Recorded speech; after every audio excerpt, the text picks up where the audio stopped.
Hello, Stranger Pings. Here we are about to look at Towers of Doom. Now, I've taken some notes, and there's times where, again, we have an opportunity to be more aggressive or to be more macro oriented. And so that's what we're going to try to look at here. I really should have pushed that start button sooner, but sometimes I get too full of myself. So.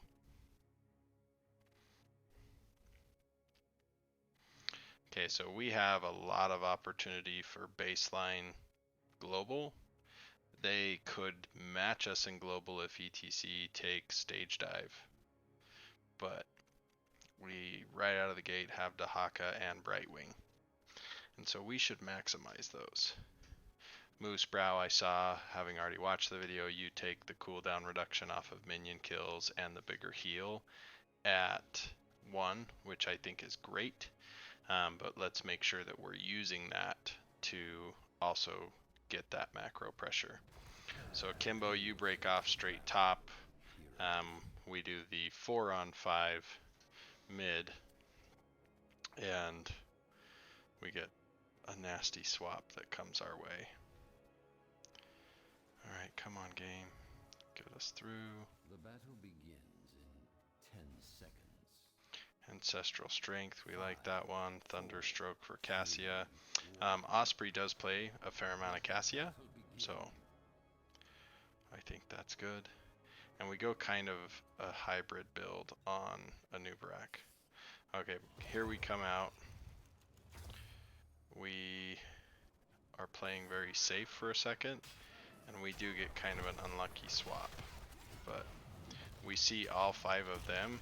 We don't have to hard engage because we know we're getting the macro. So boom, we get a hard one there. Cadet, you dive in, and you die saving Wesley because you stay there. We did not need to do an E in. We could have just queued to save him. And as soon as we did dive in, we probably didn't need to stay. So they get to the bottom first. To talk a little bit about this map while we're waiting, bottom lane is your win condition. With the movement speed changes, again, everything's been 10% faster for 2-3 weeks now. You can turn this into a rotation map. Either you can have a double soak person that does mid top, or as a team, you can be pushing mid bot for this first little bit. Okay, camps are up, they've been up for 20 seconds, and I actually really like this gank we pull off on Chromie. So great work there. Now, the answer here is we instantly get back to macro. We are having times where we are staying in either a chase mode or we're just kind of hanging out for a second. When there's no minions to kill, we can be rotating down and picking up more experience. So we pick up our camp. Okay, let's pause this for just a second. Here's what we can see on the map. This is Orphea's vision. We can see one person top, Malfurion. We can see 2 people mid, ETC and Chromie. We just saw them bottom because they were killing camps. So they're not on our camp. We took it. They're not on top camp. Dahaka's there. Where else can they be? It sounds really obvious as I'm saying now, but in the heat of the moment, it's not so obvious. We know they're on their camp. How many bodies do we see on the map? We see 3, which means how many of them can be on that camp? 2. How many do we have bottom? 3. We win. And if we needed to, Dahaka could even come down. We could have 4-on-2. We could get this camp. Our camp's going to create the pressure here, and we start opening up the win condition bottom. So we clear the wave. I'm going to go back to everybody for a second. Dang it. 3 is Brightwing, the last person I hit. Okay, and I went too far while I was smashing buttons trying to find this. So they've been missing on the map. Come on, machine. Okay. been missing on the map. Here we are. We see one of them, and we just walk on by. We can already see 3 on the map. We should have pounced there, because they had used abilities here. The camp was really low. We had the numbers advantage, and we could have made a very macro play there. But we didn't look at the map. We weren't communicating where people were, so we didn't know we could make it. Okay, speed up for a second. We need to decide where we're gonna go. Are we gonna go for left and bot? Are we gonna just take bot? What are we gonna do? I want you to try this one the next time you guys are on this map. I want you to soak top, capture bot, and push bot. I'm not worried about if they cap more altars. So we lose somebody, we're about to lose another somebody. We still haven't capped the bottom. They're gonna get the top. Now we're capping the bottom. But during all that time, Dahaka could have stayed up here and been soaking. We could have capped bottom, killed Fathead Chicken here, and pushed in bottom, taken out this wall, maybe this fountain, and gotten some damage on this. Because we know, we just had a triple altar phase, we know the second altar phase is bottom. Very bottom. Not mid bottom, but very bottom. If they don't have this fort, they can't get to bottom very safely. They have to come through this camp area or all the way down from mid. And so we want to invade with numbers. We want to push that macro advantage and set things up for the future. We all do this. We're guilty of it. We're playing right now in the moment instead of looking ahead, looking ahead. So I think, yeah, this is our great body box play, noob. So we keep blocking, boom, dead ETC. Okay, so as soon as we get that, they're clearing minions, we should rotate bot, push in on the wall. We don't really need to head top, even if Akimbo died, which he shouldn't have died. But we didn't need a head top. Now we have 2 top. We just burned a global to get top, and the objective is spawning bottom in 10 seconds. Predict the future here. You guys already know because it's your past, but we're gonna lose the objective because we are so far top and they're in position to cap. So they've got 4 versus our 2. There's not really anything we can do. Akimbo tries to dig in. He's now in a world of hurt. The Orphea was stupid, but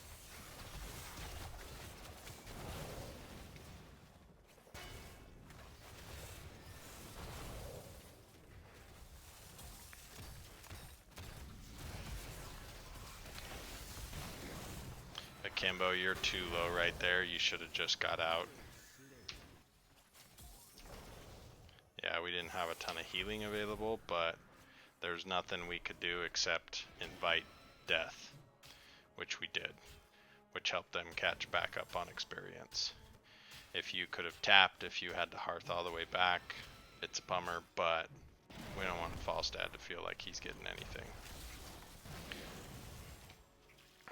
Okay, my next note says we're about a minute away from a team fight that we had a dangerous split on.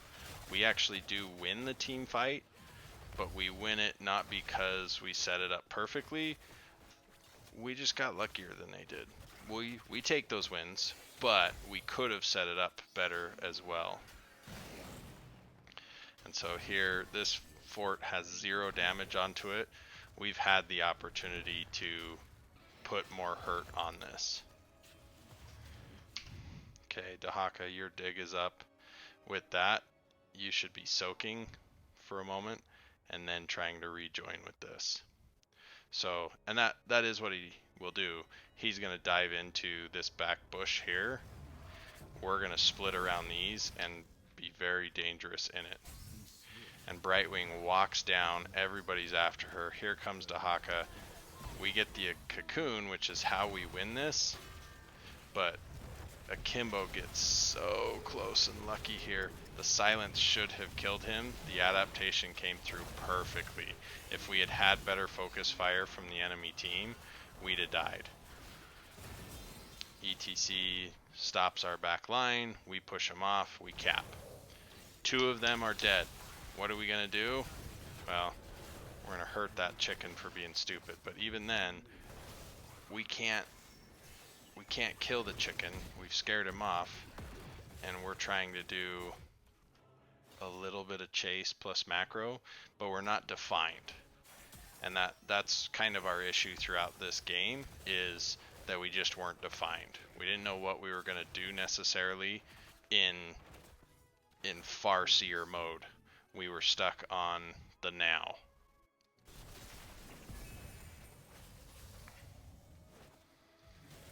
But we can predict the future through planning. If we have a plan for the map, if we know what we're going to do, if we know when we're going to take camps, or if we say, hey look, if we see 3 of them on the map and we know the other 2 are going to be bottom on the camp, we're going to make that happen. Right here, this boss doesn't matter. Do not worry about the boss. It is one of the last priorities on this map. Instead, this is low. We could be getting this camp together. That's the big thing. We want to get this camp together so that it pushes down bottom. We probably could have pushed down bottom as a team while they were getting this boss camp, and then gotten this camp, which means we would have got 3 shots going towards the core versus their 4, and we have a double altar phase coming mid bot, and they wouldn't have bottom. So that's where, if we had macroed a little bit more, and we get this keep, which is great, but as soon as they disappeared, we should have just taken bot. Okay, let's see. Trade forts, they have 2 tops. Oh, yeah, right here is our great collapse. An idiot Falstad. And you guys turn on him and just make him pay for it. And then we go after Chromie. Well, now Fool Artanis is in the back. Okay, pause. We just killed all 5. We have an altar up, and it doesn't take 5 of us to cap the altar. We do not need to stay here. Their closest person is their wuss healer, and their tank that's really not that beefy. That's who's coming up next. And they have to walk. This has not unlocked yet. They do not have a chance to get there before we can cap this. But we spend all 5 of us here. We're not going to get anything done bot, but mid is really, really close. We can take mid and then cap this. It only sounds like 1 more shot. I get it, but there's a finite number of shots. It also means we would control all of the bot, which means they are totally shut off from mid and bottom altars, and now they're chasing us around while we're taking other altars.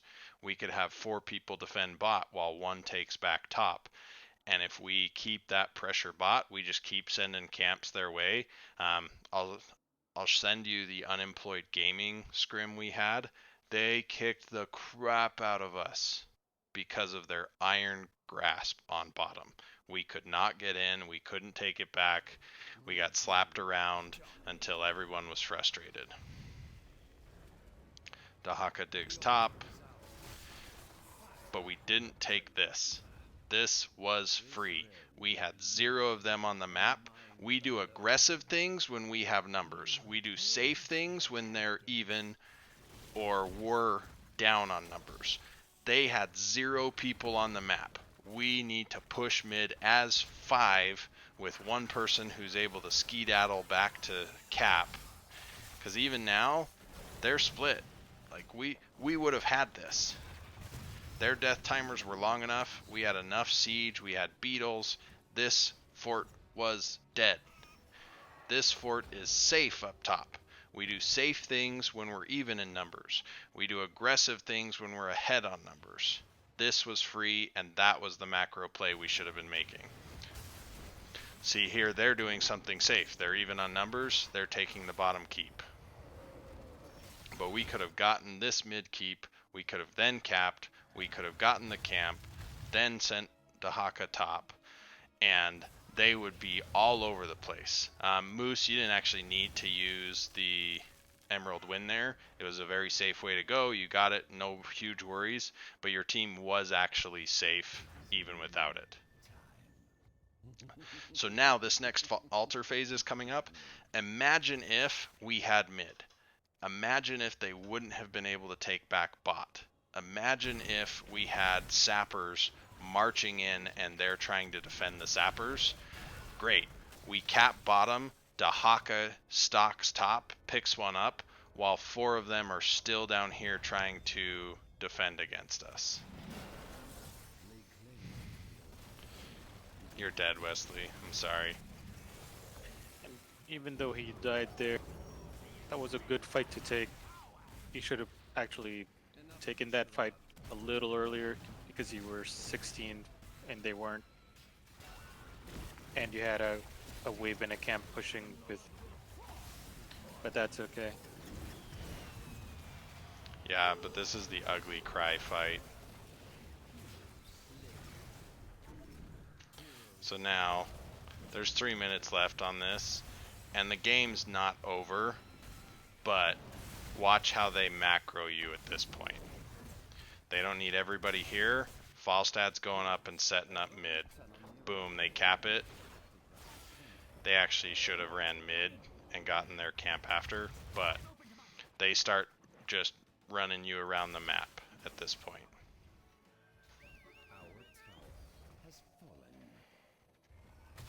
Oh yeah, he bribes this camp. But here we are, we're bottom. They've got a camp pushing bottom. They now have a camp pushing top. We didn't finish bottom because we didn't decide that's what we wanted.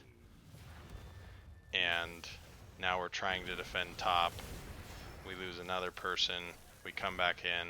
They just got a few shots from sapper camps going through. Chromie's soloing this camp. This camp's actually what finishes us off. But they're matching our numbers here because they got the kills, because we didn't decide what we were doing, and then we never got this one back.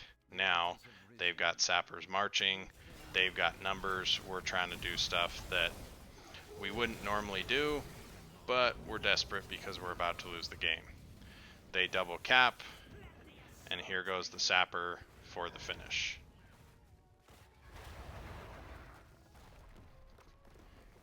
So they had a couple times where they were able to push the macro advantage late, but it wasn't one that we had to lose. We had opportunities that with a few aggressive macro choices, when we had won the team fight, we'd have won. So I zoomed back in the video really quick just so that I could see the map again. But we want to hold bot because of the 2 siege camps. We want to hold bot because there is not a safe way to get to this altar if you do not have a bottom keep. We don't care if we lose top keep. We don't care if we lose the boss.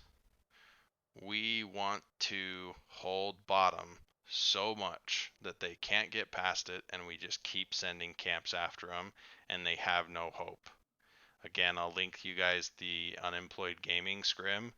They crapped all over us. It was bad. Now, it didn't help that we all got frustrated with each other, but oh my goodness, we could not get past them, and they just can openered the whole match. We couldn't get past them once they had opened us up. But we're not worried about top. The only time we ever push top as a group is if we already own every other keep. It's the only time. The only time we take boss is if we already own everything or all the camps are taken and we're not going to finish a keep before they respawn, because then we can get the boss and then work on a keep, because they're going to not answer us on the keep.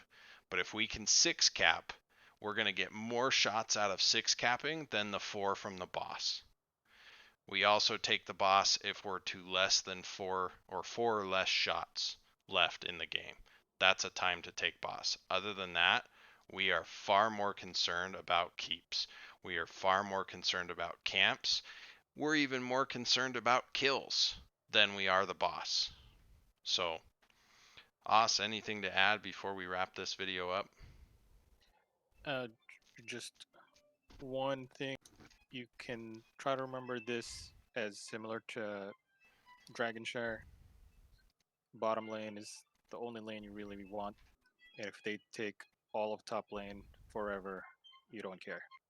Yeah, absolutely. So, we focused a lot more on macro this game. Try to get a hold on macro or a head on macro, and you'll be able to start forcing fights that you want. You're going to make teams chase you around, and the game becomes easy.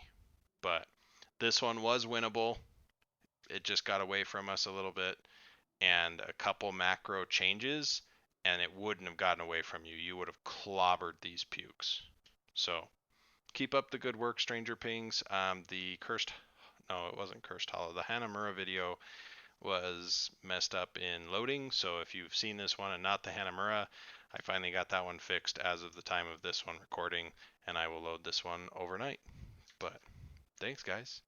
Good luck. And OBS is not letting me quit. So you're going to have like an extra 15 seconds while I try to figure out why OBS won't let me turn off the video, because I don't know how to edit. So It's like the blooper reel at the end. yeah, I guess so. Eh, I really can't turn it off. Like I alt tab to that window won't stay up.